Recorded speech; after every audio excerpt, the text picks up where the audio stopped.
Bonjour à tous, je vous retrouve pour notre rendez-vous de la semaine et cette fois-ci je vous propose une recette sucrée, une recette vraiment de saison. On est en plein été, on a plein de fruits dans le jardin. J'ai des magnifiques framboises du jardin, ma maman a planté pour la première année des myrtilles de culture qui sont appelées aussi bleuets. On le voit à leur taille, elles sont beaucoup plus grosses que les myrtilles sauvages.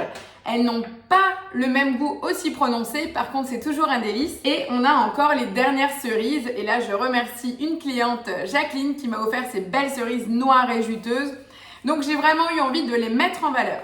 Et pour cela, je vous montre, je vais utiliser le Varoma. Alors vous êtes en train de réfléchir, qu'est-ce que je vais pouvoir vous proposer pour mettre en avant des fruits avec le Varoma. Un autre indice, le moule à Savarin du Varoma. Vous savez que je l'adore, je vous ai déjà proposé plein de recettes avec ce moule, la crème caramel et autres. Et bien là, je vous propose un dessert à la vapeur. Et c'est tout simplement un clafoutis aux fruits rouges. Est-ce que vous y avez pensé? Est-ce que vous l'avez déjà testé? Notez-moi la réponse au bas de la vidéo. Voilà, c'est un clafoutis aux fruits rouges cuit vapeur dans notre Thermomix. Donc même s'il fait très chaud dehors, on n'allume pas le four. Elle n'est pas fabuleuse la vie? En plus, quel est l'intérêt de la cuisson vapeur? 1, déjà on consomme moins d'énergie. 2, une fois refroidi, ça sera hyper moelleux et frais. C'est top. En plus, vous pouvez commencer la veille, vous pouvez le cuire la veille tranquille, le laisser dans le moule au réfrigérateur et vous démouler le lendemain. En plus, ça vous aide pour l'organisation. Donc, vous verrez, c'est hyper simple. C'est une vidéo très courte, mais en même temps, c'est l'été. Je vous propose des choses simples, rapides et pertinentes. N'hésitez pas, je vous le dis toujours, si vous avez d'autres besoins, n'hésitez pas soit à écrire au bas de la vidéo ou comme beaucoup le font déjà, par Instagram ou par mail, je réponds toujours. Voilà, donc la recette, elle est sur Cookidoo. Rassurez-vous, c'est une recette réalisable aussi bien TM31, TM5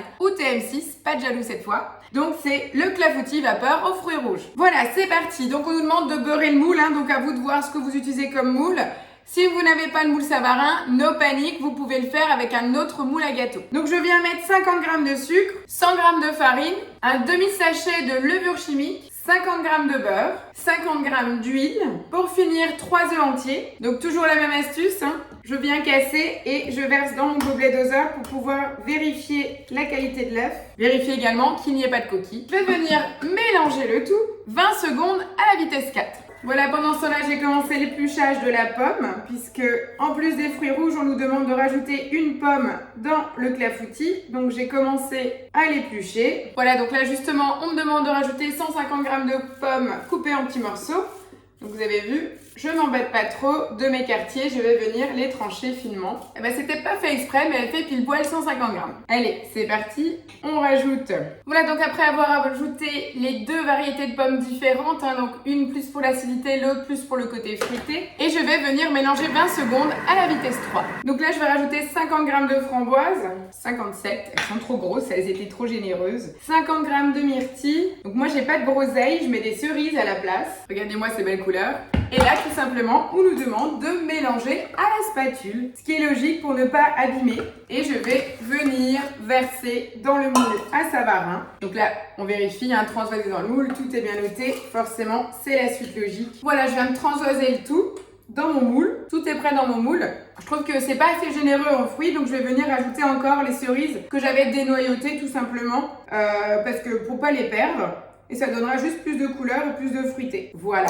Donc le moule est prêt, je vais venir le disposer dans le Varoma. Je vais rincer vite fait mon bol et je vais continuer la recette avec vous. Voilà, donc après avoir rincé le bol, on me demande tout simplement de rajouter 700 g d'eau forcément pour la cuisson de notre clafoutis. On met le couvercle sans le gobelet doseur forcément. On va mettre en place notre Varoma avec notre gâteau à l'intérieur. On pense bien à poser le couvercle et on part maintenant pour 50 minutes en température Varoma, vitesse 1. Voilà, la recette est terminée. Bien entendu, je vais vous montrer le résultat à la sortie du Varoma et le démoulage par contre se fera après complet refroidissement. Pensez-y parce que sinon ça va vraiment tomber en miettes. Le clafoutis reste quand même un dessert fragile. Mais donc du coup, démoulage à froid. Voilà, c'était la petite recette de l'été, fraîche et surtout originale. J'attends vraiment vos retours avec impatience au bas de la vidéo ou en message. Puis je vous souhaite une belle semaine. À la semaine prochaine. Ciao, ciao!